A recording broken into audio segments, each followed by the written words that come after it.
Call this meeting to order. Just so everybody knows what track we're on tonight, the purpose of the meeting is for council to adopt or reject the engineer's report or to direct the engineer to make changes related to errors, omissions, design, or scope of work. Any questions or concerns regarding assessments will not be considered or addressed this evening and should be directed to the Court of Revision, which will be appointed this evening. Any questions regarding the Court of Revision should be directed to Alana Vanderveen, the city's drainage superintendent. Adoption of the agenda. If I could have Councillor Bodner and Hoyle move the agenda. Questions? All in favor? That's carried. There's no conflicts reported, but just making sure. Does anyone have a conflict with regards to the drain? Okay. So tonight we're here. It's from the adjournment of April 23rd of the 4.1 is Wignall Municipal Drain meeting to consider 2024-85. The motion is already on the floor. It was moved by Councillors Aquilina and seconded by Councillor Elliott. Madam Clerk, if Councillor Aquilina is not here, should I get a, I suppose for any changes? It's already on the floor. Yeah, if there's any changes. Then we can do those with new mover second. Yes. Okay, thank you, Madam Clerk.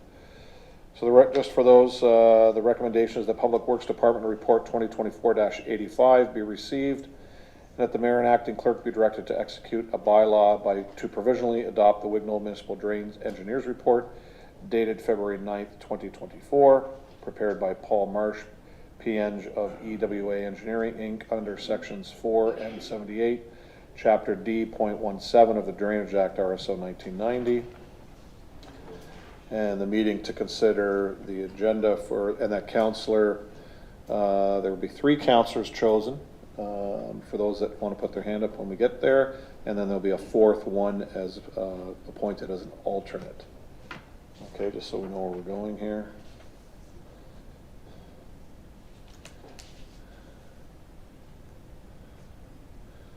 Okay, so Alana, do you have something to add tonight? No, not a great deal through you, Mr. Mayor. Yeah. So as you said, we're here to make a decision of whether the report passes or fails. And just as a reminder, as you had said, that we're not to be listening to concerns about costs. That will be determined at the Court of Revision or the tribunal as necessary. And all of that notification for that will follow once the decision has been made here tonight. So in regards to the concern that Councillor Aquilina had last time was that a number of residents had questions, concerns, and she had felt that we should answer those questions. So Mr. Marsh has put together a small presentation to answer the questions that were asked previously. So at this point, I'll give it over to Mr. Marsh to... Do you want to do that, or do you want to let people continue? Back through you. Yeah, we can, why don't you answer the questions, so it'll bring everybody up to speed, so that if they have that same question, that they're not going to repeat it. Yeah. So why don't we do that first? Okay. Good. Thanks, Mr. Marsh.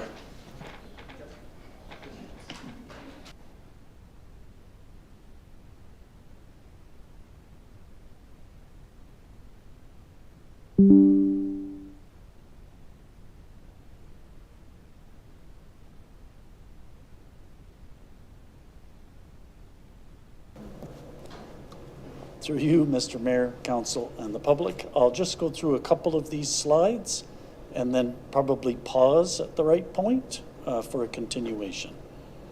Go ahead, please. And the next one after that, too. So previously, these were the basic issues that were presented.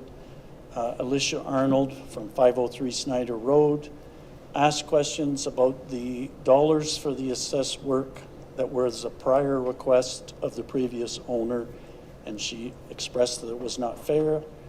Gail Babion, 975 Chippewa Road, had a question about the culverts, and I believe it's on the Port Colborne drain because it was on Babion Road. Harry Wells had a 548 Highway 3. Will the trailer pump be dedicated to the Wignall drain's use? And then Jack started his presentation. The basic was to request to eject the realignment for the quarry, although there were other issues in Jack's.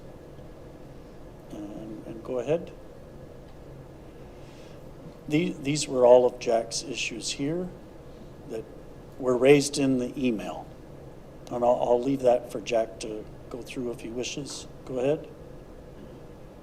So we have a couple of prepared responses. Go ahead. So on Alicia's request about the block wall, it's constructed for the benefit of 2 properties, 3 that were identified because the road allowance is a part of it. The total cost includes construction, the engineering cost back at that time. It doesn't include engineering costs from today. There was a debenture, so there's an interest and a fee for the debenture registration. It was done as emergency work under Section 124 of the Act. So our response is that the work was for the benefit of the riparian owners and the watershed as a whole. It's at a bend, so there is an erosive impact of the watercourse. Preparations for the Wignall Port commenced with Weeb Engineering in 2003. Work on the channel was completed in 2007, and we presume that the engineers at that time were going to include it in the report, which was already underway. That company stopped operations in 2008, leaving it open as to how it was going to be dealt with, since the report was going to be handed to another firm that then stopped doing the work. That's how I ended up with it. Next slide, please. Harry Wells, the question was, will the trailer-mounted pump be dedicated to Wingdale Drain? And the response is no. Pumping is at the request of residents, and that is available from the existing roster of city pumps that they already have. A permanent pump can be placed there at the request of any of the members in the drain who want to sign a petition for a request for a dedicated pump. Next, please. These were all of Jack's issues. I'll just go through them, and then Jack can comment. MNRF quarry license status. Our design is based on the quarry's intent, and so it's not material for us whether their license is approved or not. Phase 3X is targeted in 40 years. Yes, that's understood, but it avoids a maintenance effort today worth about $13,000, and it puts that money towards the realignment. Jack has estimated 3 to 5 years for the quarry duration for that little tiny part that's at the top that's consuming the drain. If this gets deferred, how long that takes to quarry out that stuff isn't relevant to the drain. And again, the aggregate volume is number 4, and the aggregate volume isn't material to the drain. It's part of the quarry's license application. The realignment of a dam and a weir at Carl Road in order to continue to feed the wetland that's on the quarry's property isn't part of the drain. It's part of their license application, so it's nothing to do with the drain. The west end encroaches on the wetland. Yes, there's nowhere else for us to not encroach on the wetland. The drain currently encroaches on the wetland, and in the realignment, it encroaches on the wetlands as still. Dugan and Associates were not consulted. They were part of the previous engineer. They had completed all parts of the scope of their assignment as it was originally completed. They had a recommended $6 million worth of plantings as a buffer strip, which we didn't proceed with. Number 8, the west end realignment is on the road allowance, and yes, that alignment is on the road allowance. We've no choice, because we either have to take out more of the wetland or be on the road allowance. So we are still on the road allowance there, but only for the portion of the wetland impact. As soon as we're past the wetland, we do shift and go on to off the right of way and onto the quarry's edge of property as it proceeds east in the realignment. Next slide, please. The 2 parts that Jack raised in his email was Why is this realignment being requested now? The realignment is paid 100% by the quarry. If we defer it, if we take it out of this report, it will save the quarry money, but it won't solve anything for the future. Something will still have to be done at some point in the future. It's just delaying what gets done for however long it takes for the quarry to get there, which we don't know. It depends on how fast they sell gravel out of it. And why a permanent realignment? A permanent realignment is a permanent solution. And I think I'll stop there. Okay. Thank you.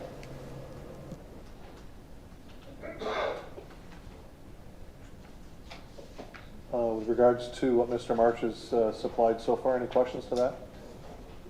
Questions? Okay, all right. You all have more later? Depending in response to Okay. whatever other issues. Issues come up? Okay.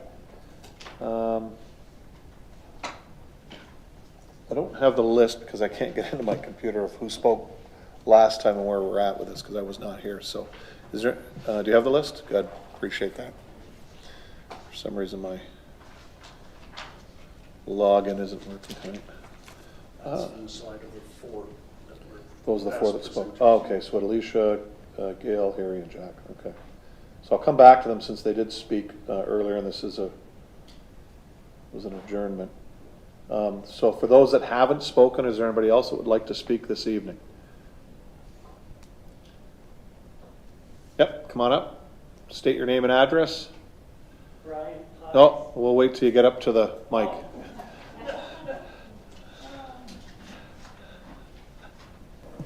Brian Pye, 736 Weaver Road. Perfect. Thanks, Brian. Maple Meadows Farm. First of all, Paul, you've done a great job on this report. It's very, very detailed. I was just wondering a few questions.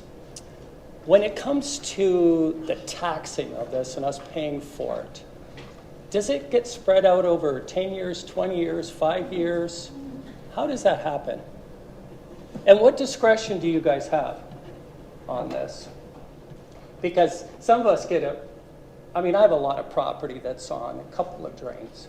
So it's a fairly high, good amount of money. So I was just wondering how we do this. Len? Through you, Mr. Mayor. In past practice, when we've done construction projects, the municipality has given 5 years to pay. So that can be added to your taxes spread over the 5 years. Yeah, okay. So you guys, that's past practice, but you guys don't have to do it in 5 years, do you? Mr. Bowles? Yeah, through the mayor, no, we don't. We could Okay. actually look at a different time frame. Yep. We do have a mechanism that we charge an interest rate Sure. over that period of time, so that might be something We to have consider. a project that's taken 20 years and accumulated a ton of money. And I understand the process. And then all of a sudden we get this bill and it's like, well, we're going to do this in 5 years, which I'm sure most of your people out here would say, okay, maybe there's another way of doing this to make it a little easier for us. 10, 15 years, you want to charge me a little more interest? I don't have a problem with that at all. But at least you guys have the option of this. I know. Guys, I'm sure. one at a time, please. Thank you. I'm sure this drain report is something you guys want to get rid of. It's mostly been a massive headache for you guys trying to figure this all out. So that's one of my concerns. The report, if it's finalized and approved, do you go ahead and do all of this stuff then? Yeah. Through you, Another answer. Mr. Mayor. So the process of the Drainage Act would be followed. We would have a provisional bylaw, assuming this was passed Sure. tonight. After that, there's an appeal process to both the Court of Revision and to the tribunal. Okay. Once we've received the tribunal's decision, at that point we can pass the third and final reading of the bylaw. Sure. And then we can go to construction. Sure. So this report is huge, and it has a whole bunch of parts to it. And one of them is the dam, or whatever you want it. What's it called? Gate structure. Gate structure. When it comes to the gate structure, you can do anything you want to spend a ton of money. For me, it makes no difference because you know my property. So when it comes to affecting my property and drainage, crops, that kind of stuff has no effect on it at all. A lot of the people in this whole area that feed this drain and the other drains that come out there, it's not going to affect them at all. Those farmers way up on the other side of Highway 3, it's no effect on them at all. And the other day, you know where the Wignell goes across Kalali through the Furman Field and all that? The other day, there was a lot of rain, and it was full of water. It was moving nicely. It really was. So the drain works. It really does, and you've started to clean it out to get rid of all the obstacles. So the drain works. You move a lot of water. It's the structure down at the bottom that bothers me because it's like a $400,000 bill. And you can spend a ton of money on it. It's not going to make any difference. You've already said the 100-year rain, it's not going to do anything. Comments like, well, maybe someday the bridge will be taken out, a new bridge will be put in, and then we'll come up with a new structure. So I'm not sure why we have to put all of these different parts of this report all in one. So why don't we, and I'm sure you get paid regularly, pay Mr. Marshoff, pay off for the other work that was done with the debenture, and let's just hold off on this structure because you're just tinkering with it. We know that. You can talk about bringing a pump in with a 6-inch hose or whatever. It's not going to make any difference at all. It really isn't. Because you're not really doing anything major to it except some structural stuff. You're not going to change the way the water goes in or goes out that much. Am I kind of on the right track here? Mr. Marsh? There are some structural deficiencies Sure. that should get fixed. And one of them is that the gate in the middle is not closing and sealing off the bottom so water constantly goes underneath. So if it's going underneath, what's the real issue there then? It's going out into the lake. No, it's going backwards into the drain. Oh, okay, so it's right? going So- back in. Yeah. Okay, And so we've identified a relatively simple mechanical extension with a poured concrete sill so that instead of it sitting against nothing Sure. and not sealing, it would seal. and how But much of a that's- difference is that going to make? Oh, Really to the people that live along there. My daughter lives right along there, right? She's only about 100 yards from there. Going to make any difference to her backyard? well, No, it isn't. it's one of these things where, you have a car and you drive, Yep. right? Do you buy the car that can go the fastest? Doesn't matter. There's Yeah. a speed limit. Yeah. Right? But people still buy the car that they think can go the fastest. I'm trying We to have make the mechanical gate. We've identified a deficiency. Sure. And we're recommending it get repaired. And what I'm saying is, we pay for this. So what are we getting out of this? We're the ones that are affected by this, not you people. We're the ones that are affected by this. We're on the drain. So we're saying, if you're going to spend $400,000, what are we really getting for it? A little bit of water, how many gallons, hundreds gallons, 1,000 gallons coming back up? I understand you as an engineer, you look at it and go, this thing is a mess. It doesn't work. And if you're starting from scratch, you wouldn't build it that way anyways. I said that in the last meeting. So. Yeah. So if we don't do anything for this structure, it's not going to make any difference besides some water coming up. But that's $400,000 to us.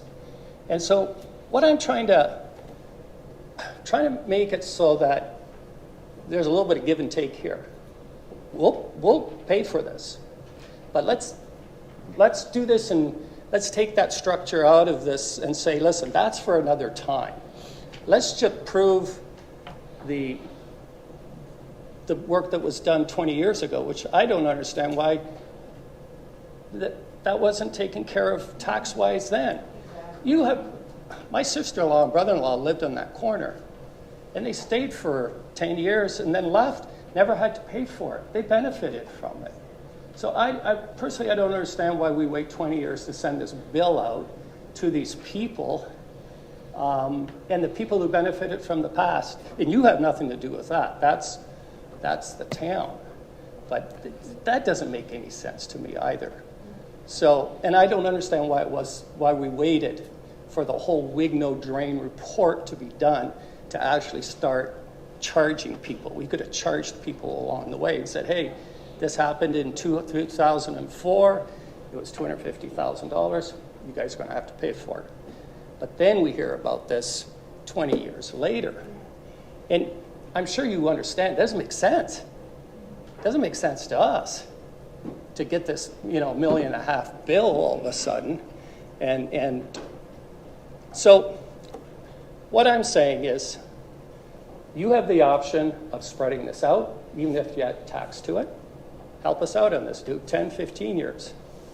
So it's a little easier for everybody. Take your Wigno report and section it. Let's pay for the section that was done in 2004. Let's pay for maintenance that you guys are doing now. Let's pay for your bill.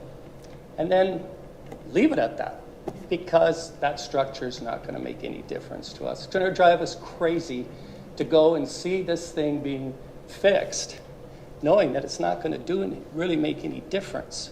With, I understand water coming back.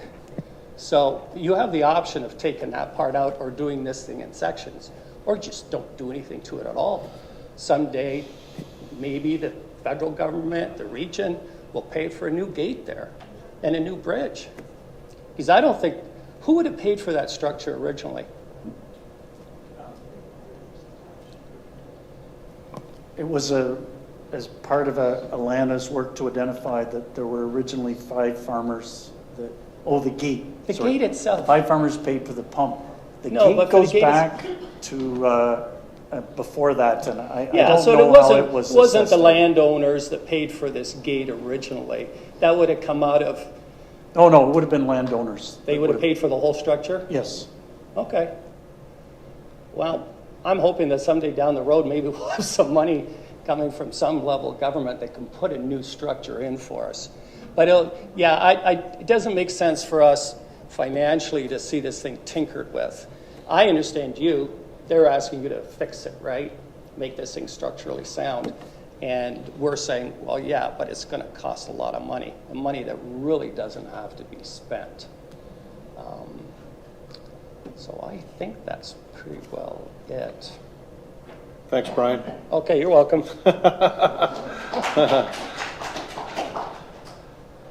Next speaker, right here. State your name and address. Hi, Shelley Campbell, 876 Cedar Bay Road, Port Colborne.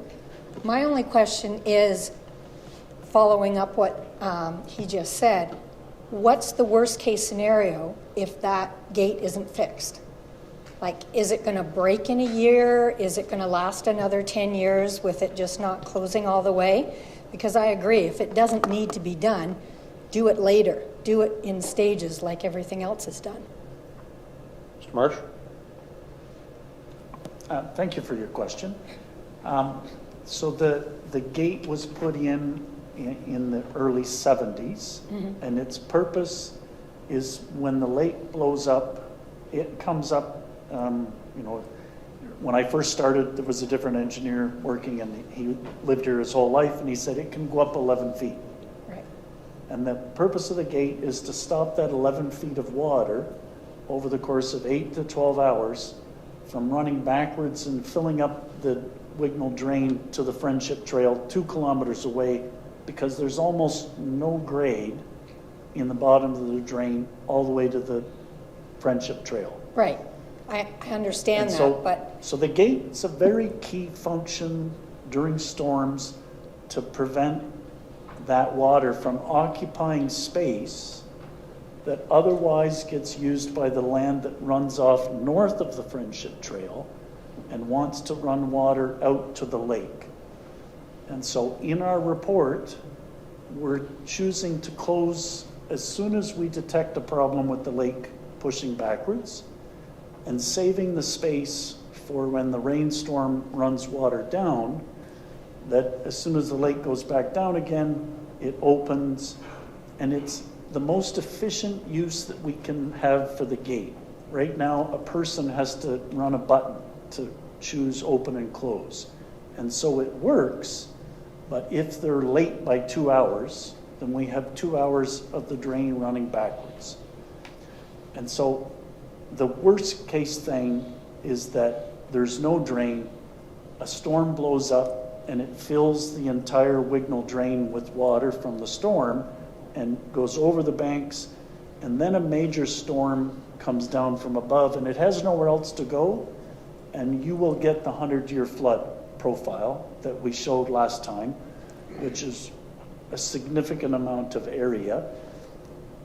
But that was all previously farmland, and the golf course, and it's now, not so much farmland. Right. Like, it's not as high a value as maybe it once was, but there are a number of houses that are in that zone.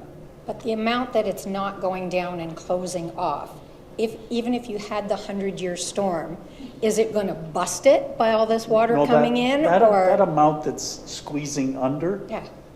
that's not a make or break amount. That's just an engineering maintenance thing that we can't see that happening and kind of not do something about it. Right. But it's not a make or break leak. Right, but what I'm saying is, if it doesn't have to be done right now, because there's so much money owing now over this 20-year period, I agree that that should be left off to the side, and we look at another, after this all gets paid, then you look 5 to 10 years down the road and say, okay, now we need to do that because everybody's paid up. Now you get to start paying again. And in my final response, what I'll say is that in my report, I identify that the Wignall Gate as an improvement is to be done as a program of work. And so it can be scheduled, so it's not a single event exercise. It can be maintenance done to close the gap and do some other things. So therefore, And- it can cut the and budget. can- Let him finish, Shelley, please. Can pause, but I'm not dictating how any of that goes in the report. That is at the discretion of the drainage superintendent and the council receiving the report, how to best schedule that work. But that would cut the cost then, if it's not done right away. It won't change the cost as the total amount that's approved in the project, but it could change the timing of when it gets executed. Okay. And that's part of what council is interested in having, is an approved slate of work to do, and they can choose how quickly or how slowly to progress with it. Okay. And then I guess a question to Alana would be, when does that get decided? When they're going to do these projects? Lana? Through you, Mr. Mayor. My experience, when we approve a report, we've always done everything in the report until completion. If that's an option to break it up, as Mr. Marsh just said, I think that would be at council's direction, Okay. not my direction. Okay. So in other words, there could be more input from homeowners affected. I'm not sure how to answer that question. Okay. Fair enough. I've not dealt with that. Okay. Thank you. That could be a direction of council, to phase it in. Right? Mr. Marsh? The original intent of putting that part in the report was to seize upon opportunities so that you could package parts of work with specific trades or contractors that would be an advantage for the city. It wasn't really done with the idea of deferring it 10, 20 years. So for the record, it's not to delay doing the work for 10 to 20 years. It was recognizing that there's advantages in when you contract to individual companies? Just for clarification, thank you. But it can be phased Yes. over a reasonable period of time, yeah, as you said. You don't want to go so far out that you're replacing the whole thing anyway, so. But that is an option for council. Councilor Bruno? Thank you. Some great points brought up by the speaker. I'm concerned about one thing, excuse me. In most of the things that we learn in the urban area of the city, you see a broken sidewalk, you don't fix it, somebody falls, the city's called on it for a claim. Potentially, they were aware, they didn't fix it in a reasonable amount of time, you know the drill. You get sued. So if people don't want the drain done now, or they want it delayed for a few years, like, does that, would we want not to, two things, would we not want to hear from more than 3 or 4 people on that? And I don't know how you do that. I mean, can you go back out and we can write a letter to everybody that feeds into the drain and say, do you prefer it being delayed 5 years, 10 years, whatever? I don't know if that's a methodology. The other question I have about this is, if you're aware of it and you don't fix it, but you don't get agreement with everybody, and somebody gets flooded along the way, the question isn't, could the city be sued? The question is, can the city be liable because it didn't? In other words, like, I'm all for, if everybody wants to do that, of trying to do it that way. What my other role is to protect everybody from that liability. So I don't know if there's 350 properties on the drain and 12 don't want it now and 300 do, but more importantly, if we don't fix something that's broken, are we in a position to be liable because it was delayed? So I don't know if that's for tonight, Mr. Mayor, or if that's something we would all be interested in getting some counsel on. Mr. Marsh? Through you to Councillor Bruno. So it's, an engineering question right off the bat is, I'm not a lawyer, so when I'm talking about liability, it's an engineer's perspective.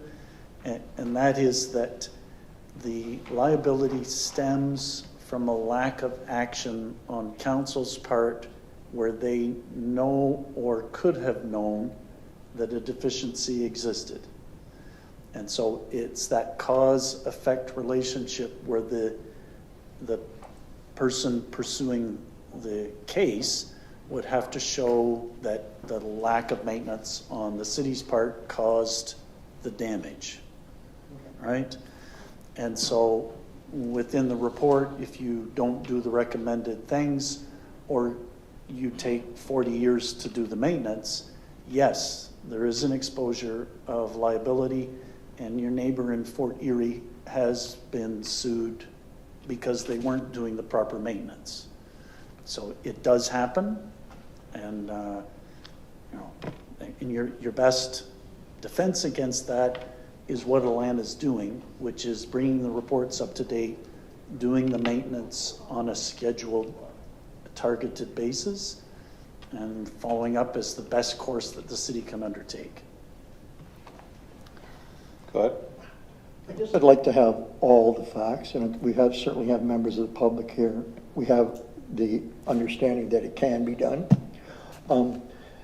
For the sake of what that legal opinion would cost, I'd like to, at least before making a final decision, find out what level of liability we're at. Mr. Marsh is right. Sorry to put you on the spot. You're not a lawyer. But I think I wouldn't mind hearing that opinion to weigh into my decision. And when I've got all the facts, I'll be able to make an educated decision. Thank you. Okay. Counselor? Thank you, Mr. Mayor. To you, previous question was regarding if the city defers payments, strings that are over 5 years or 6 years or up to 10 years. And what mechanism does the city have if the payments are over 10 years and then 6 years from now, that person moves and the new homeowner comes in and has got 4 more years of payments. Are they aware of this, or do we have a mechanism, I guess through the acting CAO to the Director of Finance would have the answer? Mr. Bowles? Through the mayor to the councillor, I think from my experience, I'd prefer them not to move. It creates a complicated situation, but I think we shared with council a couple meetings ago, we now have a mechanism that when a lawyer submits with the city or communicates with the city, we do have a mechanism to be able to report on drain balances and where we are. So we do have the ability to share that information immediately, so that way whoever's going to be purchasing the home would know that there's an outstanding balance. Thank you, Mr. Mayor. Through you again, what happens if the lawyer doesn't call to ask for a balance for the city? Yeah, through the mayor to the councillor, that would put whoever is purchasing the property at risk of not knowing about a payment that they might would otherwise be responsible for. And pretty much, Mark, every house that's sold, the lawyer calls here. They want to know any outstanding balances, so they do call. Yeah. I'm good, thank you. Good, thanks.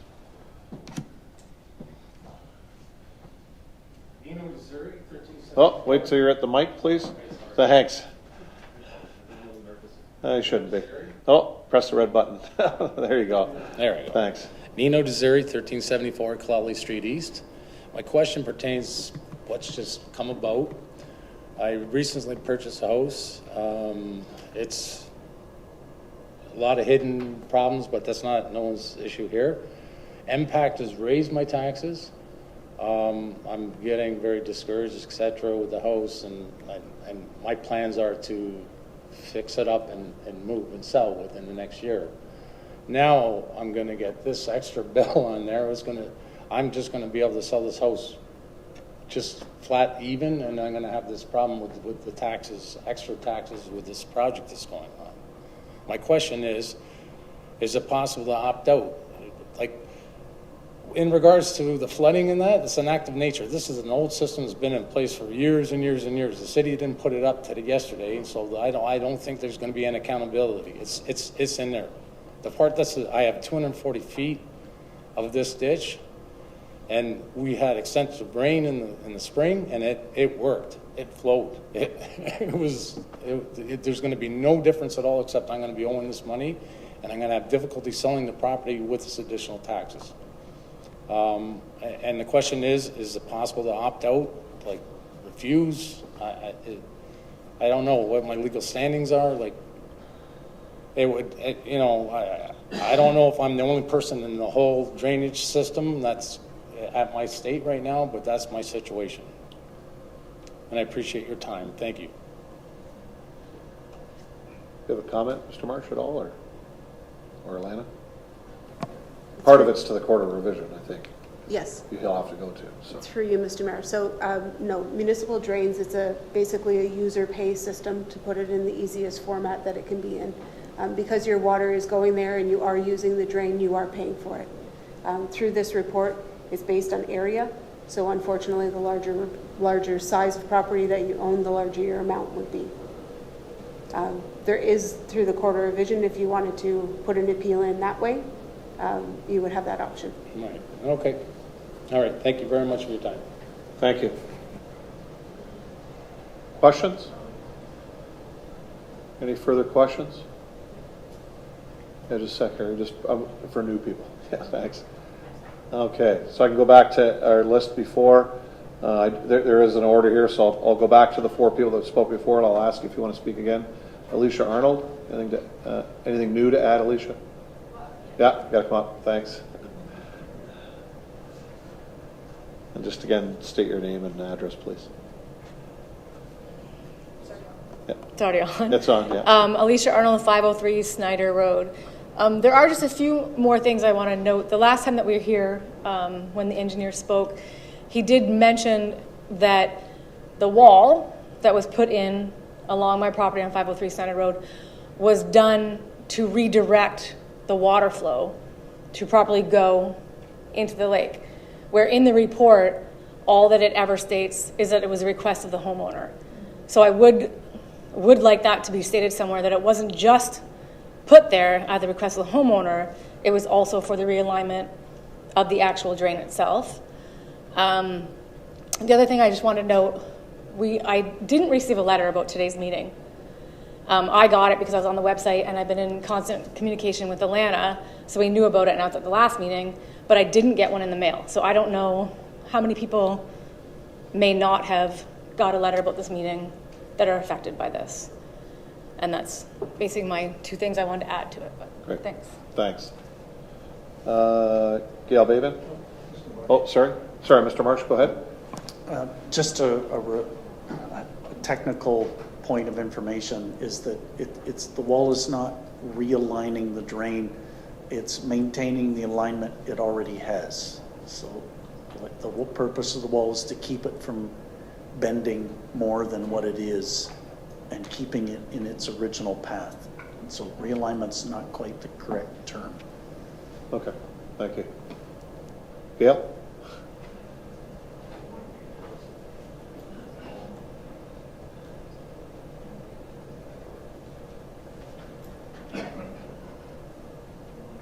And name and address again, thanks. Gail Babian, 975 Chippewa Road. Okay, I think maybe I'm here for more clarification tonight than anything, but so my property is land at the intersection of Babian Road and Concession 2. And right now, my property drains directly south under Concession 2 along the west side of Babian Road to a box culvert. At that point, it continues southwest, being diverted years ago inside the quarry, and eventually crosses Highway 3 heading south to Lake Erie.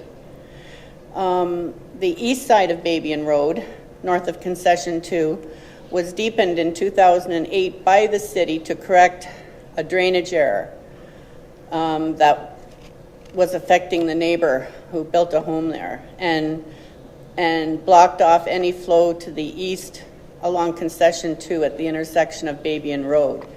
So in figure 3 of the report, it shows that the drain is going down along the west side of Babian Road. That's not possible because there's a blockage there and there's no flow east along Second Concession. Is that proposed in the future?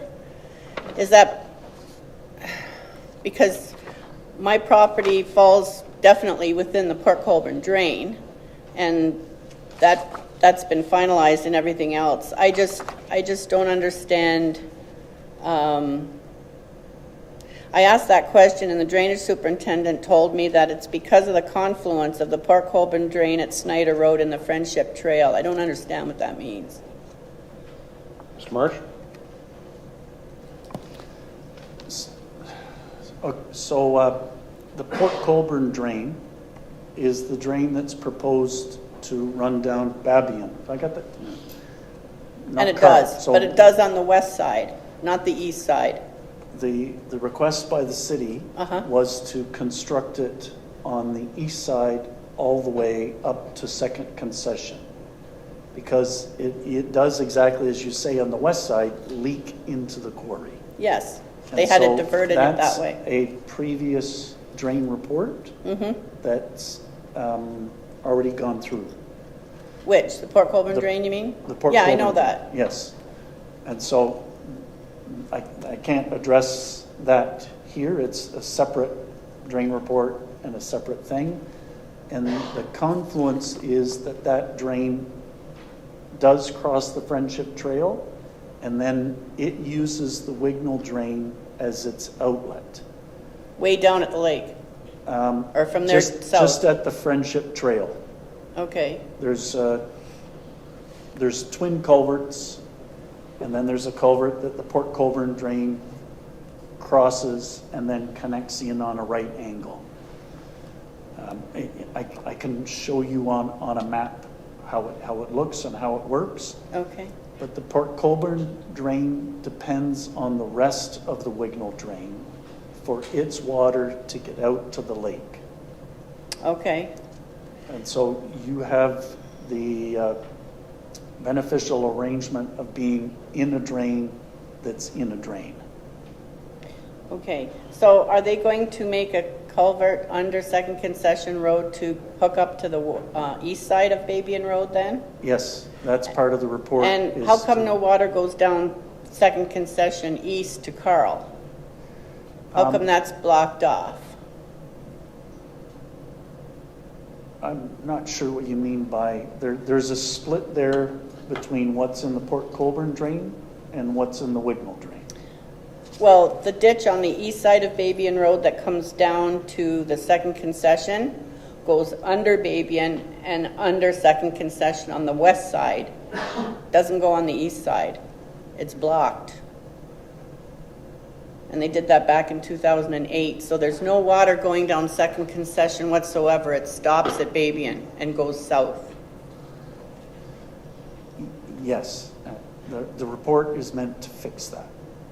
And they're going to fix that by putting a culvert under Second Concession, are they?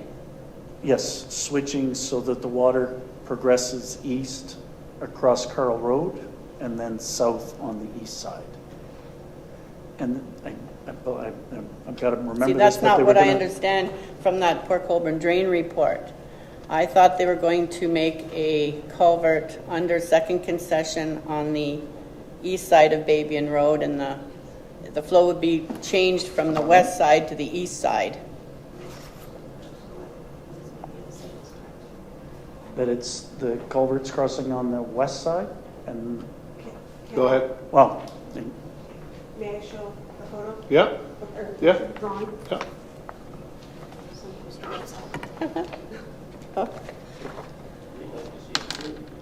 So, this is Babian and Second Concession. Yeah, So yes, the Port Colborne drain will be on the east side of the road. right now, there's nothing there. Yes. It goes on that side. Yes, so when we construct this, starting in July, there will be a ditch that goes all the way up the east side. There's one there already now. The quarry dug that. We're extending it up to Second Concession. Okay, So there will be that ditch, and then this one will not be required. So the watershed splits, comes this way and goes that way. So this is the split line here. It's going this way and this way. okay, because this guy on Carl Road in Second Concession is always flooded out. Yes, so What's going to fix that? recreating the drain that Oh. hasn't been mean- maintained in a number of years. And is that part of this Wignall report? Yes, this is the Wignell drain here. So my water will come down here and then turn and go that way or this way? It will continue south. And so the confluence point is down here. So the Okay. Port Colborne drain drains into the Wignell drain, and then you're paying for the Wignell drain down here. Okay, So this is the only portion of the Wignell drain you're paying for. just that there? Yes, from here to here. Wow.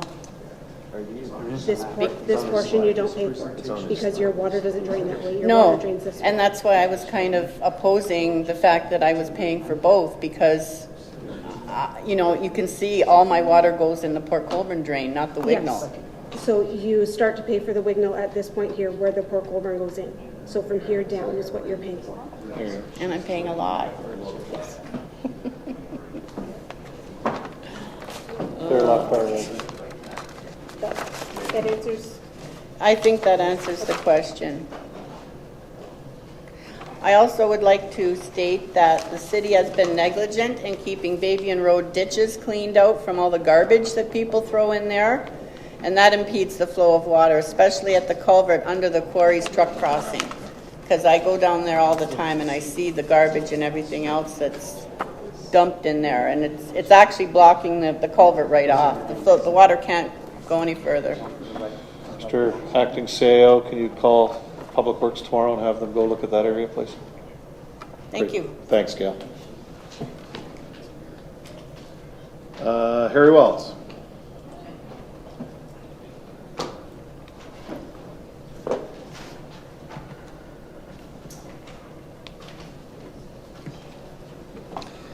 Harry Wells, 548 Highway 3 East, Port Colborne. Mayor, council, staff. Just for clarification, if Sammy, if you could bring up my response or my question from before, because there are certain things that have been left off of that. Paul's response, yes, earlier. One of my concerns in regards to the pumps, the primary pumps, that no, the next one, yeah. And, okay. Okay, about the dedicated to Wignell drain use. The answer to that was no. But there is no dedicated or reserve pumps by the pump supplier for Port Colborne. So what that means is during an event, you may not get a pump. And if you do not have a pump during an event, you're going to flood. So that is not addressed in that response to the concern. The concern of being, what if a pump is not available? People get flooded out because backwash from the lake, whatever. Then the city will be liable. The city knows. The city can't count on a rental property for having a pump or pumps of capacity, the same capacity that's required to move that water. So it's very important to address the pump issue. With that, I looked into it a little bit more, and in 2021 there was an appeal to the Rural Agricultural Food Rural Affairs Tribunal in regards to the Michener drain. And during that appeal, Mark Gaudet, he's a professional expert or engineer and was deemed an expert witness. He identified that the only outlet for the Michener drain was the Wignell drain. So the Wignell drain got brought up into the tribunal, and he identified that there was a 0% slope in the Wignell drain before it reaches the lake. I don't know if that is true or not. And that he identified that pumps are required in the outlet of the Wignell drain to pump the water into the lake. If there are no pumps, the water will not run into the lake. It will sit there.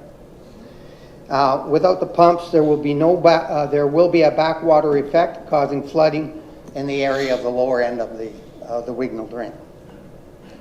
He identified that, and the tribunal came back and responded with that and said that without the pumps, the Wignell has insufficient outlet capacity and there will be no benefits unless there are pumps. So right now, people on the lower end of the Wignell, if they don't have the pumps, they're not going to have any benefits. Yet they're being charged for benefits. So, so that was my concern about the pumps. And so this other information is there. It was supported by a professional engineer, an expert witness, and the tribunal awarded the appeal in his favor. So that wasn't mentioned in the report at all. There was no mention about an appeal or that in the report at all. So I think the report has some little flaws in it. My second point of concern, and this is through you, Mayor, to Paul, if possible. When you're looking at the contribution or at a municipal drain, the primary use of the municipal drain is for stormwater. Is that not correct, Paul? Yes. Okay. And it doesn't really take into consideration groundwater. Is that fair? Depends what you call groundwater. If it's tile-based groundwater, then drains are expected to handle tile. Okay. If it's springs, it's expected to handle springs, but it's not designed to lower the groundwater table, although it will have that effect. Correct. But it's, for example, it's not designed to handle groundwater from a quarry. which pumps below the groundwater level. The quarry's not using the peak capacity of the drain anyway, so it's a moot issue. That wasn't my question. They're not pumping at the same time that it's sized for a runoff. Well, they do, they do. There's no condition on the quarries to pump only during sunny days. There's no condition, and there's no regulatory body that oversees the pumping of that water to make sure it's only pumped out when the drain is not at capacity. The quarry can pump when the drain is at its capacity due to just the stormwater or precipitation or snow melt. Their pumping rate is not as high as if their land was directly connected. Okay. But that gets back to my question, is that that's not the intent of a municipal drain. A municipal drain, according to the Act, is, I can read it, but anyway, it's for the management in rural areas of stormwater for benefits to the agricultural communities. With that, though, your report, did your report take into effect the cone of influence that the quarries has on the water in the area? In other words, what the quarries act as with their cone of influence is a big funnel. They take the watershed and they expand the watershed. So the watershed now is being influenced by the water that's being pulled from outside the watershed into the quarries and then pumped into the watershed. Sammy, if you could pull up that last picture you had up here, that Gail had up. Yep. If you were to look at the picture to the right of the screen, in this picture here, if you took a look at where it says Wignall Drain 1093, and you drew if you drew a straight line from where that little knob is, straight to the canal, that entire area is part and parcel of the cone of influence, which goes and drains into the quarries. The quarries drop the water level in the ground by 18 meters from where it normally is. That's the groundwater. That's not the surface water. The surface water is another 6 meters above that. But from that little knob out to the canal straight down, that is added as a cone of influence to the volumes of water that would be impacting the drain, which is not shown in the report.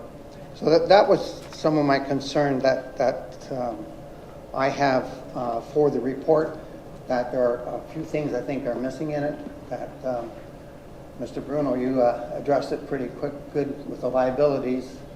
Sorry, but you know it now. And I think that it's important that you might want to refer it back for reconsideration, for legal questioning, and for some of these other areas that are involved. Councillor? Thank you, Gary. No, I'm glad you brought it up. That's why I brought it up. But I guess I'd really like to know, because I had anticipated that there are people that do or don't want the pump or a formal pump. So, can I say categorically that you're one that wants a pump? I want to do the job right, not half-ass. If the pump is required, if the tribunal says a pump is required, or there's no benefits, then a pump's required. If engineers and experts say it's required, then it's required, and it's something that has to be done. Or why do anything? Because it's not going to benefit the entire watershed. Yeah, people above the lower end of the Wignall are going to see the water flow, but the people at the lower end of the Wignall are going to experience the water from up above. Okay, it all flows downhill. So that's my concern about not having the pumps. Great, thanks. Okay. Thanks, Eric. Thank you. Next is Jack Falinga. Jack, come on up.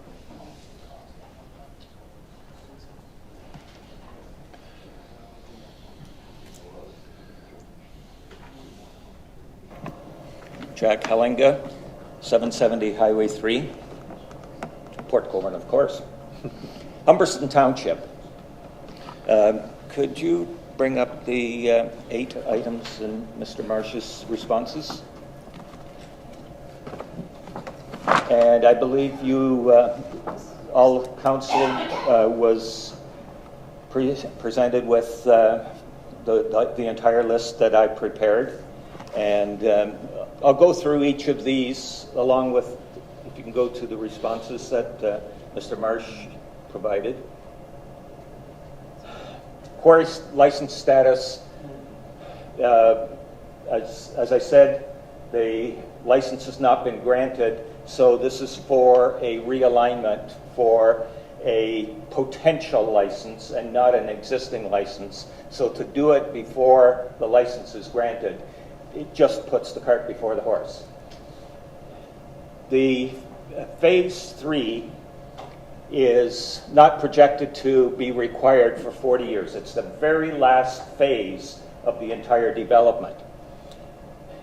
Avoiding maintenance on the abandoned segment, if they just maintain the existing alignment, then they're doing exactly the same thing. If you have a municipal drain, you have to maintain it. Maintenance schedules vary 10 years to 20 years. So if you're not going to need a phase in 40 years, that means you maintain it this year, you maintain it in 20 years, and if you need a realignment, you realign it in 40 years. The alternative is you realign it now, and you maintain it in 20 years, and you maintain it in 40 years. You've got 2 maintenances and 2 constructions. There is no difference. So avoiding maintenance just doesn't make sense. Phase 3X is not 3 to 5 years, it's 3 to 5 months. It is a very short time, and the 3 to 5 years is for phase 1 towards Miller Road, which is another tab. That tab is proposed to be done as a temporary realignment around the tab, and after it's mined out, to realign it to its existing. Why does that philosophy not fit for the north tab? Because it's exactly the same thing, only a whole lot smaller. The east tab will take 3 to 5 years, the north tab 3 to 5 months. So why treat the 2 differently? Aggregate volume, will not go into that. It's minimal compared to aggregate resources otherwise on the property. The realignment will require that a dam be placed to keep the water from running on its current water course. That dam has to be taken out every spring around May, have to be put back in every November, and that has to be done not from now until phase 3X is done, but way beyond that, forever and ever and ever. So who's going to do it after the quarry's done? Is it going to be saddled with the city? Is the city going to have to take responsibility for that? And what if something happens and it floods other people, or it affects the environment by affecting the wetland if it is kept in place over the entire season, right from May to May? The west end encroaches on the wetland. Right now, where it is, it can be cleaned without affecting any of the wetland. It has been in that position for probably 150 years. That wetland is still intact.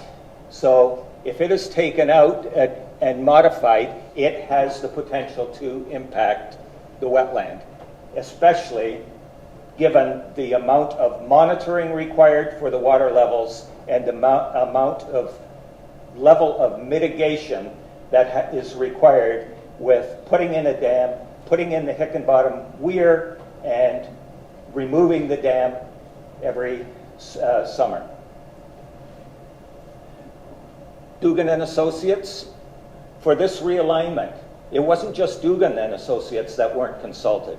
The NPCA wasn't consulted.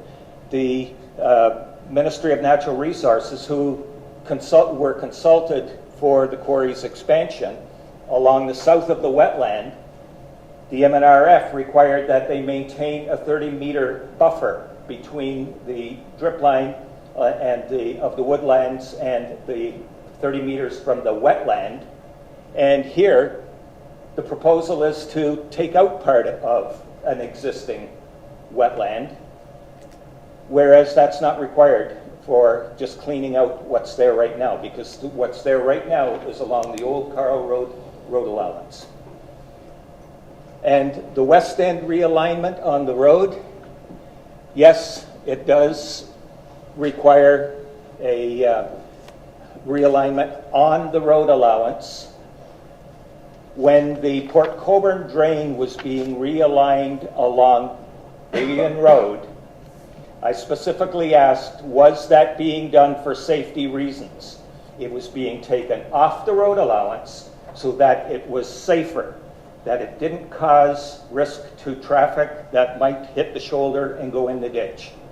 Here, it's proposed to actually construct a ditch on the road allowance right at Carl Road. At its start, it has to be 1.5 meters deep.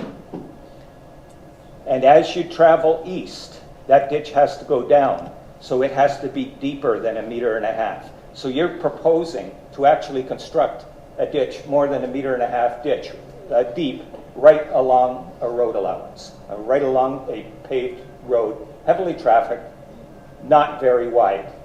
So you are putting the city at risk if you agree to a realignment of that drain along the road allowance. Next slide, please. So why is it being requested now? The quarry has not petitioned for that drain realignment. So whose decision was it to realignment? Yes, they would definitely agree because it takes it off of their potential quarry property, but not very much. And they haven't applied for it now. They have not applied for the East Tab realignment because they are going to apply for it when they get to it, or just before they get to it, and they will apply under the Drainage Act for a temporary realignment. They're treating the two differently. It doesn't make sense to do a permanent realignment now. It doesn't save any money now, except it's going to save the quarry a whole lot of money because this realignment is very expensive. And it doesn't have to be done as a permanent realignment. It can be done as part of their preparation process if and when they get to the North Tab and they are removing the 8 to 12 meters of overburden on the over the rock. A realignment is minimal, and the proposed realignment is 1 kilometer long. A minor temporary realignment is 200 meters. There's the perspective between the two. A couple more comments. The comment about the charges for stabilizing the embankment for work that was done in 2007. Last year I got a bill for work on the Port Colborne drain in Humberston Township for work done between 2010 and 2022 or 2023. This was before that. How come the 2007 work wasn't rolled into the 2010 bill? Just to add to Mr. Wells's presentation, the cone of influence actually, if you measure it out from maps in the quarry projection for their extension, it's 15 square kilometers. So that's how far back the effect of the groundwater drawdown is. This might be considered an assessment challenge, but I was part of the Wignall drain. It is now renamed the Port Colborne drain, and I pay for work on the Port Colborne drain. What is now the Wignall drain from the Friendship Trail up to Carl Road was the Michener M2 drain. I never paid for maintenance on Michener M2. But under this proposed assessment schedule, I'm going to be paying for past maintenance and all future maintenance on the M2 drain. And I'm not part of I have never been, and for 150 years, the property I'm on was never charged for drainage in that M2 branch. They're two separate branches. They should have two separate assessment schedules. I'm sorry if that's an assessment Quarter comment, revision. but Quarter revision, that's just an additional. Gate work, I think that Mr. Marsh and I had a discussion after the last meeting about work there, sliding a bridge replacement on Lakeshore Road in with a much different type of structure, incorporating the structure into the bridge with flap gates and eliminating pumping altogether. But that's one reason why delaying the work on the Michener or on the gate structure would be looking ahead, because that bridge is going to have to be done in a short while as well. That's Great. all. If you got any questions. Questions, Council? See you. Thanks. Okay.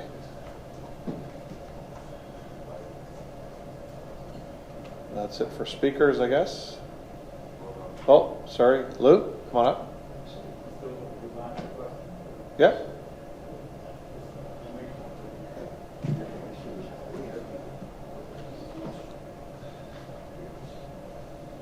Game 7 was last night, Lou. Name and address, please. Lou Newland, 501 Lorraine Road, Port Colborne. I like chair. So I have a couple of questions, but maybe I should give you a bit of background first. When the Michener report was being worked on, I was at a couple of those meetings and said several times at several different meetings that the Michener is not the problem, the Wignall's the problem. And it didn't really carry much weight, but we get, I'm also the owner of Whiskey Run Golf Club, and in the spring, normal spring, we usually get flooded out on our Serpent 9, which is west of Lorraine Road, and it costs us a week or two to shut down, and we still get play on the other side of the road, but basically it's causes a big mess, and it costs us a lot of money. The Michener drain was not the problem. The Michener goes right through our Serpent 9, and it drains fine. The problem was the Wignall overflowing its banks at a major storm, and basically, because that land is so flat, it goes over its banks and it just comes to the back of our Serpent 9, and it's unplayable. The Michener was going to cost $200,000 or more to do, of which close to half was engineers' fees. So we appealed it on the grounds that the Michener wasn't the problem. We got to fix the Wignall because that's what's causing the flooding down there. So we appealed it, and we basically stopped the Michener work from happening. And the reasoning is that you have to have, a sufficient outlet for the water. So the Michener outlets to the Wignall, but the Wignall is not a sufficient outlet for the Michener. And it's because of the gates down there, and it's because there's no pumps. I remember part of this appeal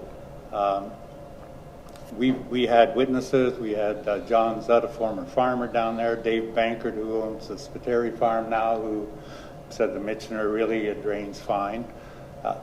I'm a farmer from Waynfleet, and I know that drains have to be cleaned out. I'm not against them being cleaned out. I know they have to be done.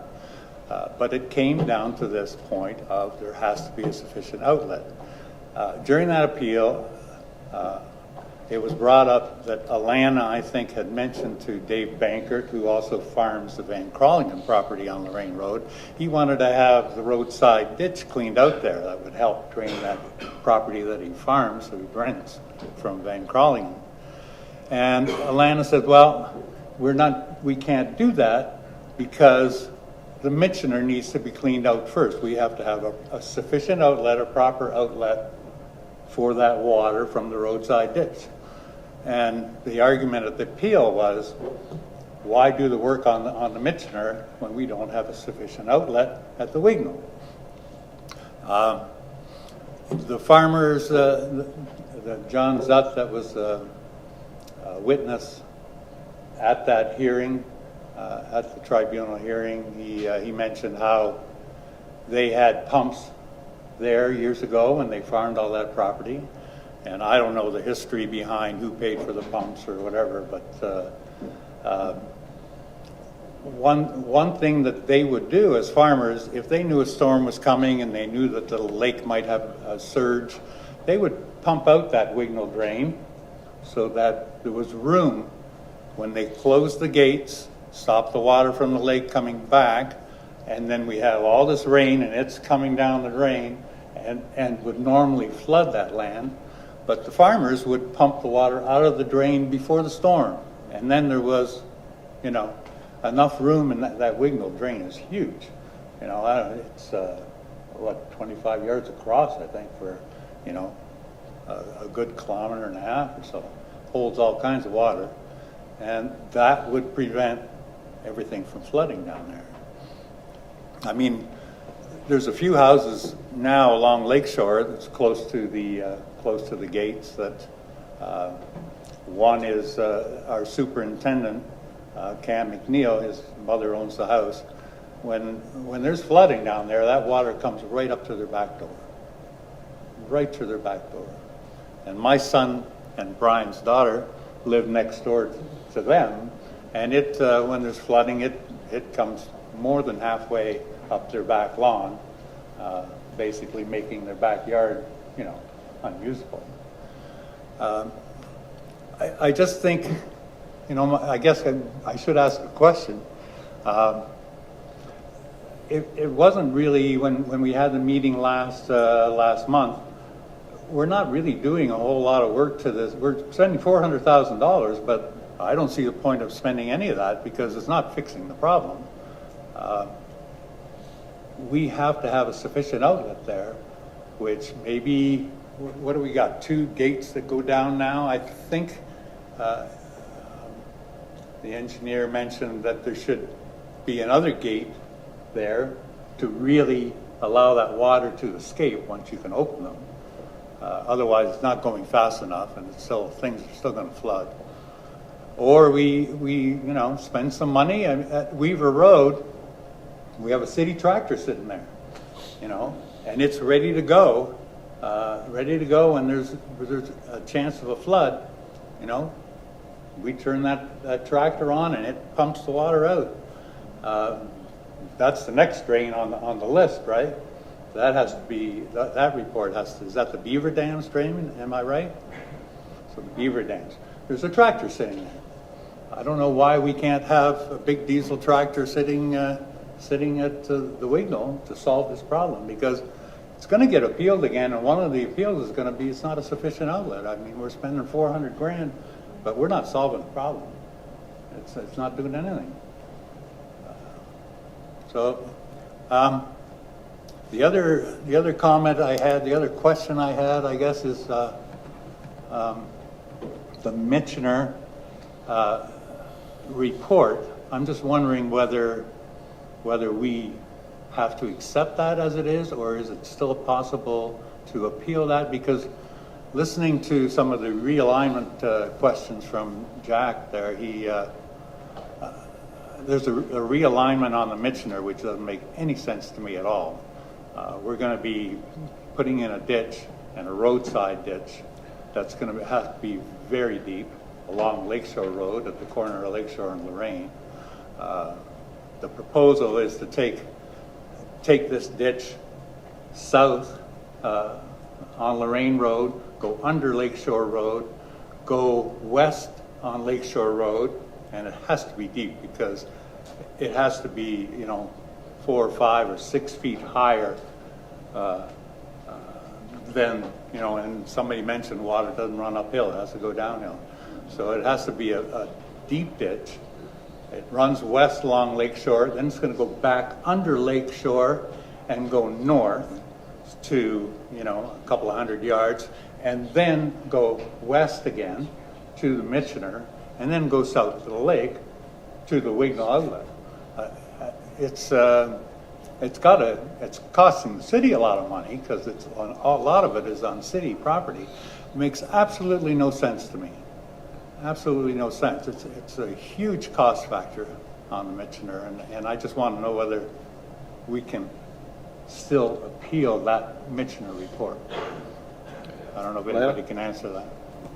Through you, Mr. Mayor, on that last question, no, the Michener report is complete. The tribunal decision was made, I believe, almost 2 years ago, and we're waiting until the completion of the first bit of the Wignall drain as per the direction of the Michener report. Or, sorry, as per the direction of the court of the tribunal. So once the first part of the Wignall is done, we will proceed forward with the construction of the Michener. Well, I have a problem with that because, I'd like to know the details of how deep that ditch has to be beside Lakeshore Road. I've got 4 grandchildren that are, between 2 years old and 10 years old that live right there. And if we put this ditch in right beside Lakeshore Road, it's got to be 5 or 6 feet deep to accommodate this. I worry about them walking down there. I also worry about cars taking that corner. They're going to end up going into that ditch as well. So I think it's a big safety factor. And I don't know if all the facts came out in the Michener as to how this realignment is going to work and how deep that ditch is going to be. Anyway, my comments. Thanks, Lou. Thanks, Bill.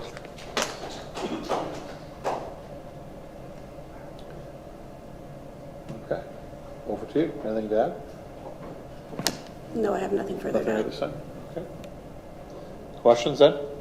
Yes, Counselor? Mr. Mayor, thank you. Even past council, we talked about pumps. We talked to Public Works Department about the availability of emergency pumps. Perhaps Joe manager could bring us up to date on our access to pumps we have or we don't have. Through you, Mr. Mayor, to Councillor Mark Bagu. Yeah, we do have availability to pumps.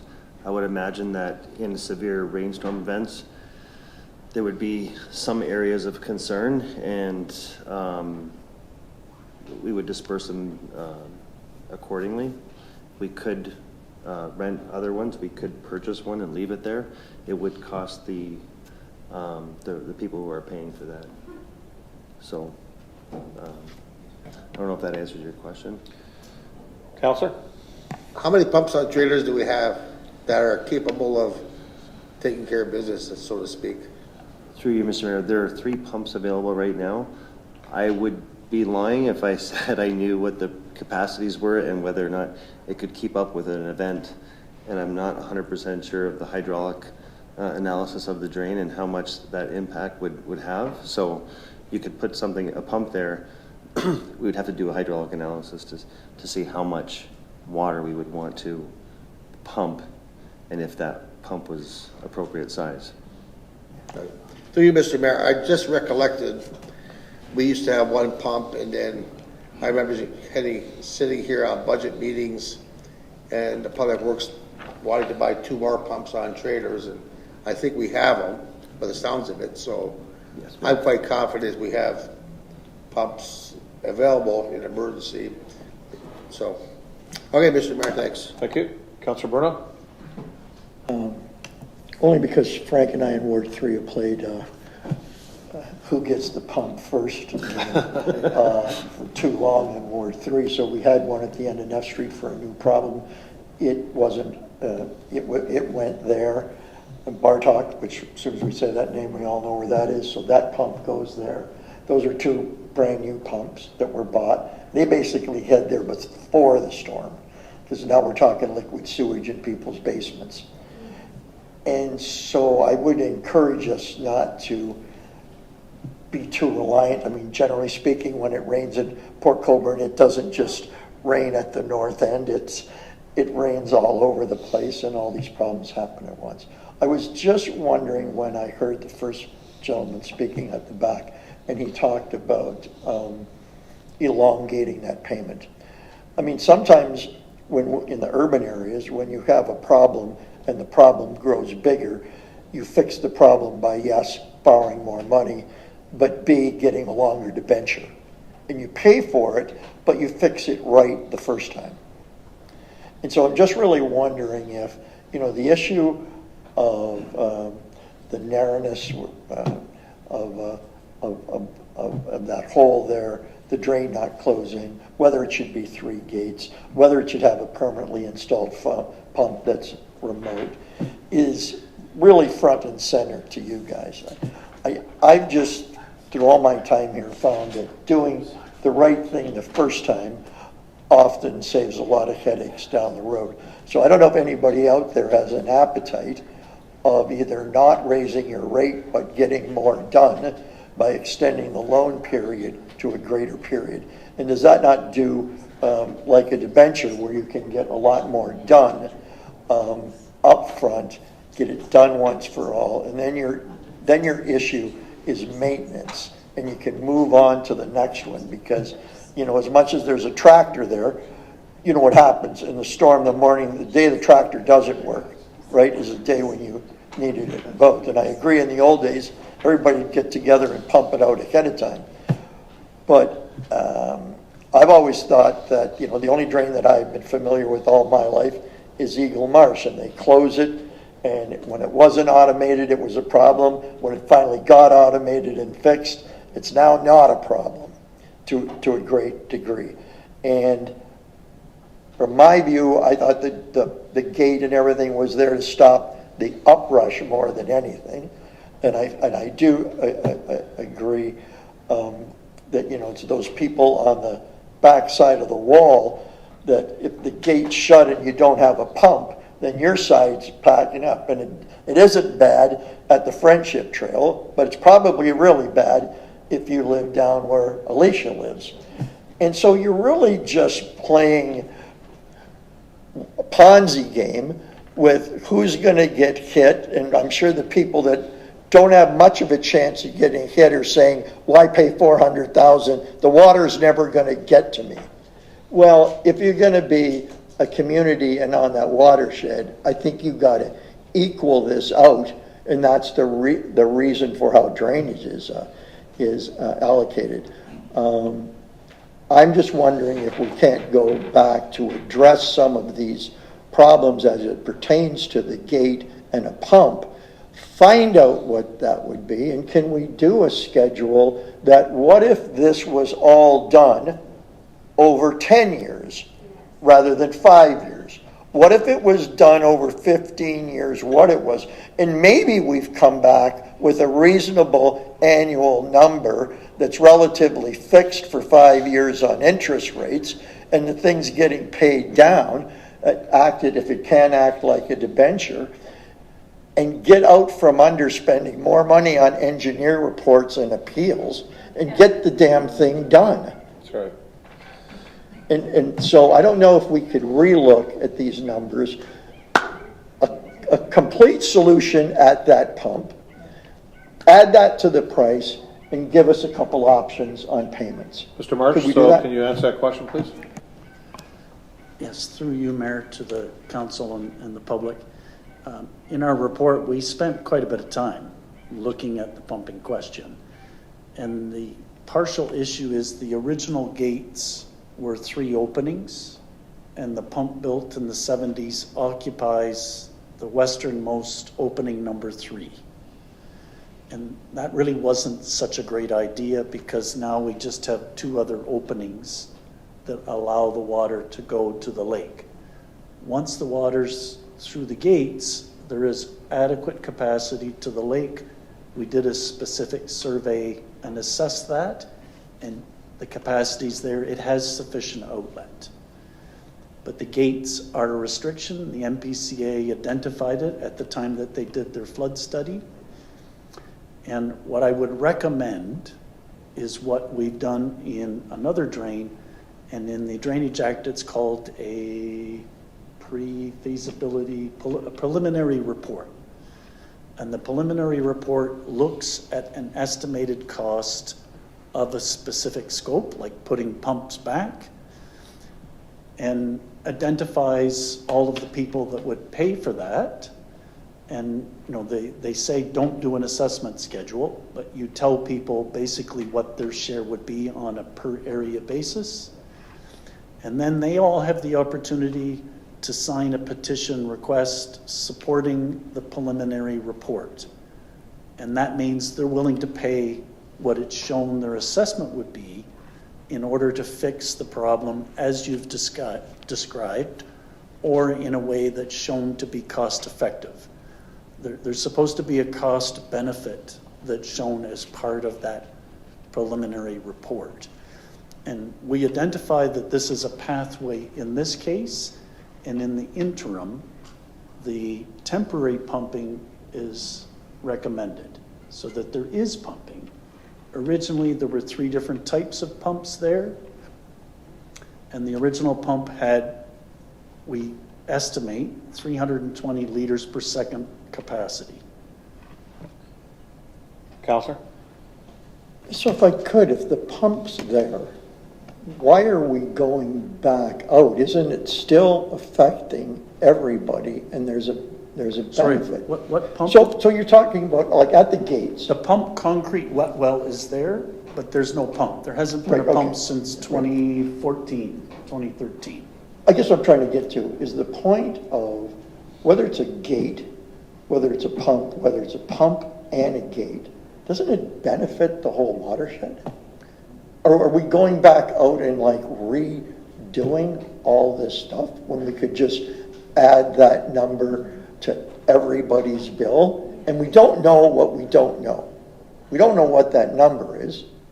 And we don't know what it is at 5 years, 10 years, 15 years. For all I know, the 15-year payment may be the same as the payment is now, and you get everything. It's just like putting your mortgage over 15 years or 5 years. I get it. You would love to pay it off early. But this just seems like an exercise that would lead to going into another preliminary survey report, sending that all out, deciding who benefits by it. And then if people don't sign up to it, then what are we, like we're back, it sounds like, to a whole nother tribunal, because it only takes one. Mr. Marsh? Yes, everyone has the opportunity and privilege to appeal to the tribunal. That's the basis of the Drainage Act. But the point of the preliminary report is to say, this is what the cost would be, this is what everyone's share would be, and have 50% of the watershed say that they want that. Or the people who do want it would pay the full cost of it. In the past, when the pumps were built, it was 5 properties that paid for the pumps. Out of the whole watershed, 5 properties paid all of the pumping costs, the creation of it, the maintenance of it, the operation of it. And so this is a fundamental change if you're going to spread that cost out over the whole watershed. Like that can be done, and everybody knows ahead of time what they're going to be paying, but it's not going to get cheaper 5 years, 10 years, or 15 years from now. Just one last question. So, because 5 people paid for it 40 years ago, doesn't mean that it's 5 people today, correct? Is that fair to say? I think those are 6 properties now. 6? And Okay. they're either all are owned by Valet or the city. Okay. So it's not as simple as adding your distribution that you now have done, taking the cost of the gates and pump, and adding it proportionally to those and coming back with that. It's not that simple. Adding the gates and pumps is going to require another survey out there and petition by law. Is that what you're telling me? The process that I would recommend is that you prepare this report so that everybody knows the costs ahead of time, and then basically everybody votes on it by either signing or not signing the petition for a request. That commits them to supporting what's on the table, right? As it is right now, I have done my best to establish a program to improve the gates. And we have discussed it with the engineers at the city, with Alana, and it's the same with the realignment. There are other options. We did look at other options. The NPCA was involved, the region was involved, consultants for the quarry were involved, and what has come up was preferred by the quarry, as well as Alana, and what we thought was the best choice. So that's what we've put forward. If you want to put pumps back in, it's going to be a big ticket item, and everyone should know ahead of time what their share of that cost would be. That's why I would recommend that if you want to proceed with that, it's not an obstacle to this report, but you could identify what could be done and what everyone's cost would be, and they can choose to support it or not support it. Counselor? I mean, in the issue of time, could that be done in 2 steps? So you deal with what you've got, you know your numbers, and then you come back and deal with what you could add on, bolt on as a separate entity. The preliminary report's a standalone report. It's identified in the Act as a thing, and you fall for the pump. I don't remember that number. Alana's asking what I had estimated was the cost before, but you have to determine what's in. So for example, the existing concrete block that's there for the pump sits too low to have electrical supply to it. It would have to be raised above the known flood line so that we don't have any electrical connections below the water surface. So there's challenges that would have to be accounted for in order to return a pump into the same spot, but that still wouldn't make the gates function any better. If you said replace the pump and the gates, that's a bigger cost, but it might be a better answer. So like I would agree with you, a better answer, that could be done, a more effective system. I guess what I was trying to ask though to the question was, can it be done in 2 parts? There's 2 parts. There's this report and a preliminary report that would So follow this could get somehow resolved, paid for, and if people want the add-on benefit, that could be at a time in the future. Yeah. Very good. And also, is there any way, Mr. Mayor, we could have this done up in 5, 10, and 15-year payments? Because I think that's been a question that was the first question out of the gate tonight, is all this money, can it be done in a 5-year, 10-year, and 15-year option? Through you, Mr. Mayor, can I redirect that to Mr. Bowles? Certainly can. Mr. Bowles? Yeah, through the mayor to the councillor, we have always worked with residents on their payment plans, and if council was to direct us to look at other options, we will, and do the calculations and come back. So just to be crystal clear, this is not about 5 people want it to be 10 and 15 years. You're going to come back with an option of everybody at 5, 10, and 15? Or is it the former? Through the mayor to the councillor, we can come back with that if that's what council wants us to look at. But just to be clear, right now, I believe it's about a 30-day time period that residents would have. And in that time period, on a normal situation, they would find that they would either pay in full or they could opt into the payment plan. So it really comes down to individual choice on how they want to move forward, because some may not want to pay the interest that may come with the payment plan. You good with that? Because you're gonna have to give some direction in a bit. Counselor? Agree with Mr. Bowles. We've done this for years with people that, for whatever reason, can't pay right away. And the city's always figured out a way to work with them to pay it. I don't think it's any different in this case. And there are a lot of people who would want to pay right away. You know, it happens all the time. And so this isn't reinventing anything. It's been there. But if we can make it clear to people that that is an option, I think is what we're looking for. Okay. Well, I think before, Councillor Butler, was it not just 5 year was the only option? Yeah. So if we could do a 10 and 15. Great, thanks. Okay, further questions from council? You're set with what you wanted?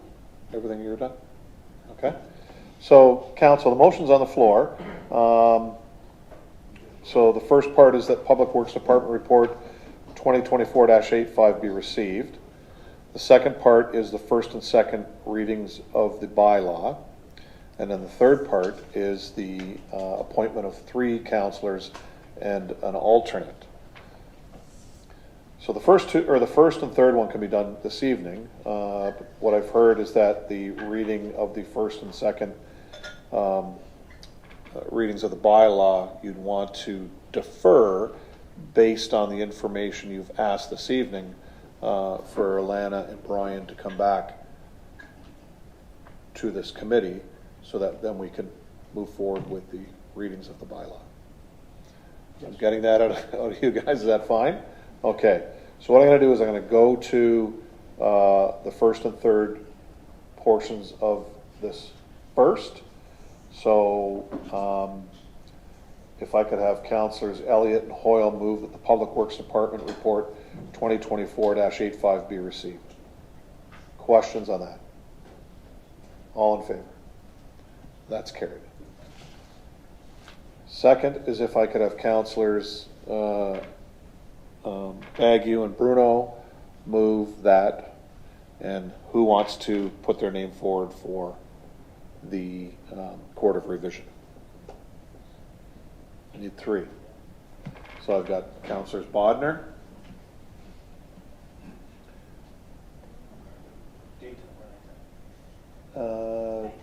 Nighttime, aren't they? Nighttime? Yeah, they're at night.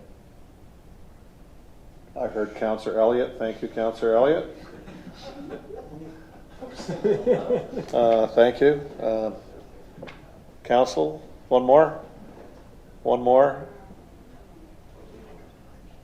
Gentlemen, one more? Councillor Bruno? I nominate him. I heard him. Sure. Thank you.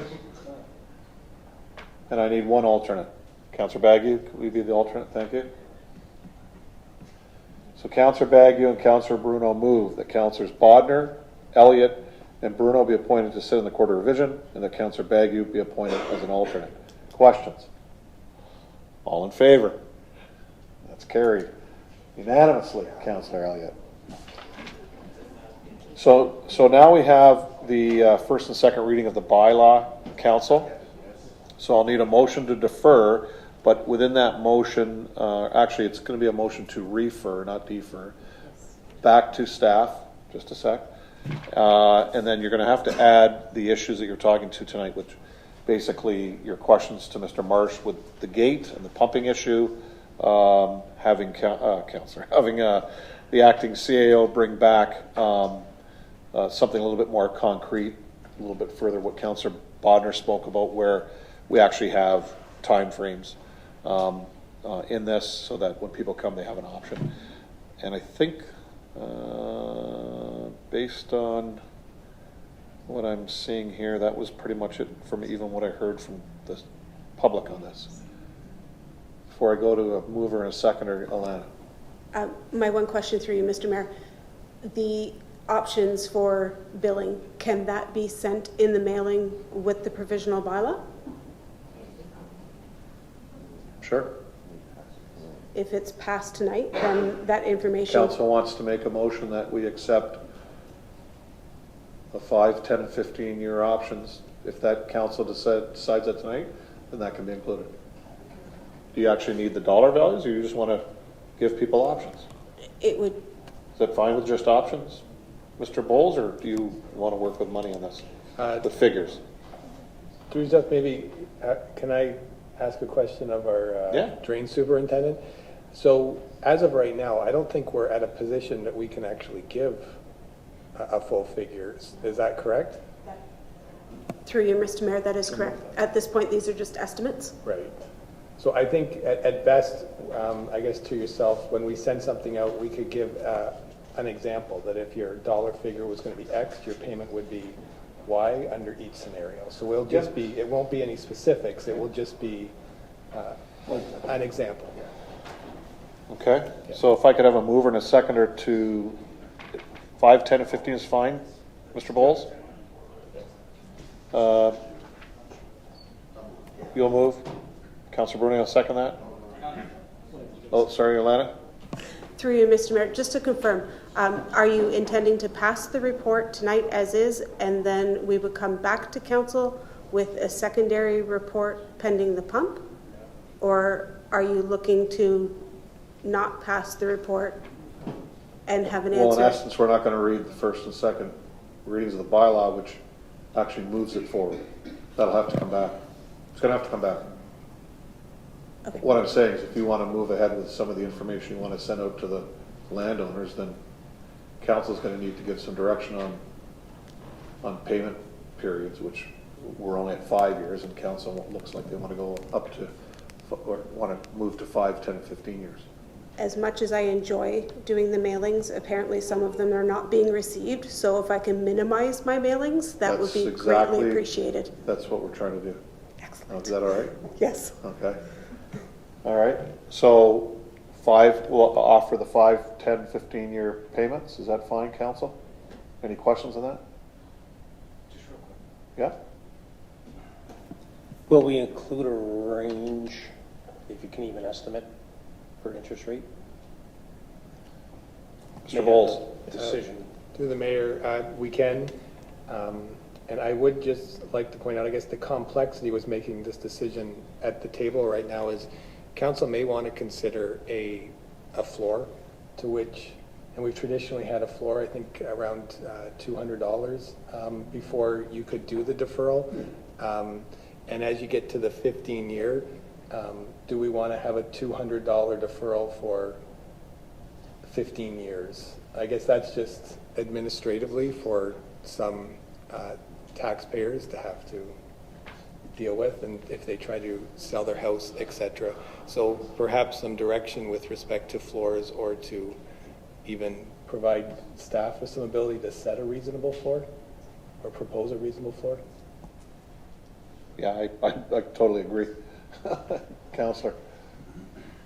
I think if staff would give us some guidance on that, that might be helpful, because you don't want to spend a lot of staff time and everything on somebody owing $200 that are, you know, got to be taken care of over 15 years.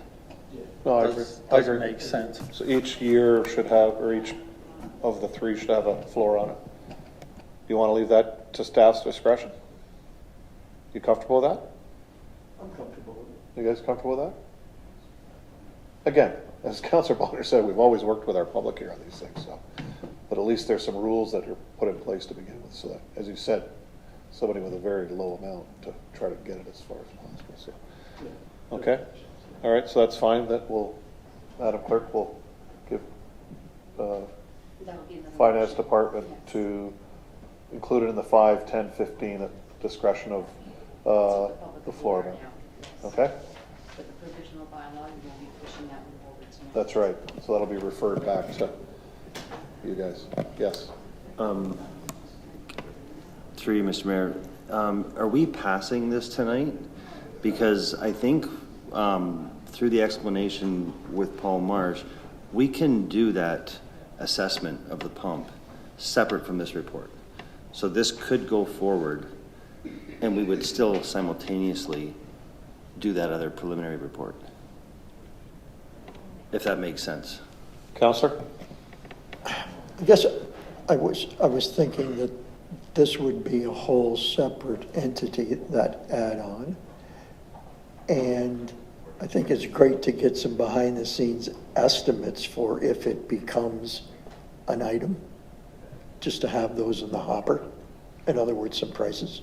But I guess I'm wondering is, I didn't see the pump being just another one parked at the yard, or one that says it always goes to Wignall. I thought it was going to be much similar to Eagle Marsh, where it was there, as opposed to a portable pump that we have to rely on. Somebody got the call, somebody drove it there on time. It's dedicated to that one, so nobody else, like I didn't know that there was going to be that complexity to it. I figured somebody's going to pay for it. They want to know it's there. Yeah, and I think, through you, Mr. Mayor, I think this report, the engineer's report moves forward, and what's in the report is addressed, and there'll be a pump that goes out if required. In the meantime, Paul Marsh will do a preliminary study and come back with a full new gate, with a permanent pump, whatever we ask him to look at, and look at that complete total cost, and then do an estimate of how that will impact all the property owners that are impacted. And then at that time, someone will vote if they want to agree to pay for that. And is it majority? I'm not 100% familiar with the rules, but if the majority want it and we say go ahead, then we replace the gate and the pump. Or we leave it the way it is and we pump as required. So I guess where I'm going with this is that this whole report can still move to the Court of Revisions and get passed, and we can ask Mr. Marsh to provide those, whatever direction we would like to provide him to get those cost estimates. Does that make sense? Well, I just thought it wasn't coming back to here till we actually get a cue from Mr. Marsh as to what he needs to be engaged. Because until he's engaged, that isn't going to happen, or can't happen. There's no sense getting the price of a pump if we're not going to go through with it. What he's saying is that you could pass the report that's presented to us tonight, that would move forward. You would go into the Court of Revision in the tribunal. Then after that, it goes to third reading, correct? Yeah. Then they move ahead. Yeah. But in the meantime, he's got a phased in, so it could be, as Joe said, it could be just a brand new gate, it could be just a gate and a pump, or it could be a gate and we have a portable pump. I mean, he's going to give you those options, which is dealt totally separately until Then that's later. fine. Then that goes back out. Yeah, that's fine. So you can pass tonight's then, right? And move forward with that, and then come back with those options on a plan B, if you call it that. Counselor? Yeah, I think, Mr. Mayor, since you and I have been here, and Gary, we've never not passed a report at the meeting to consider, unless I'm wrong. Through you, Mr. Mayor, there was one report that was referred back, and that was the Port Colborne drain with the technicality on the quarry was supposed to pay for a certain something, and Mr. Marsh and I had that as an oversight, which a resident had pointed out to us. So that correction was made. But aside from that, yes, all other reports have gone forward. So I think I'm willing to pass this tonight, knowing there's a third reading yet. Other information is going to come separately forward, and yeah, that's fine. Mr. Marsh, timeline on that plan B would be approximately how long? As a two-step answer to that, I'd like to consult to understand Okay. the scope of what it is that I'm preparing as that. So like, are we talking just a few months kind of thing? Yeah. Yeah, okay. Absolutely. Yeah, I'm not looking 6 months or a year The out. intention of the report is preliminary, so it's not final design, but it's also not meant to completely miss the target in what's being aimed at. And so it's one a cost estimate that's reasonable. Sorry, thank you. A cost estimate that's reasonable to match a design that's preliminary. Okay. All right. So if that's fine, then I'll read. Yeah. Oh, sorry, Lana. Yeah. One more time through you, Mr. Mayor, my apologies. On the interest, when we do our levy bylaw, when we actually get to that point, in the levy bylaw, there states, this is what you owe, this is what you can pay over 5 years.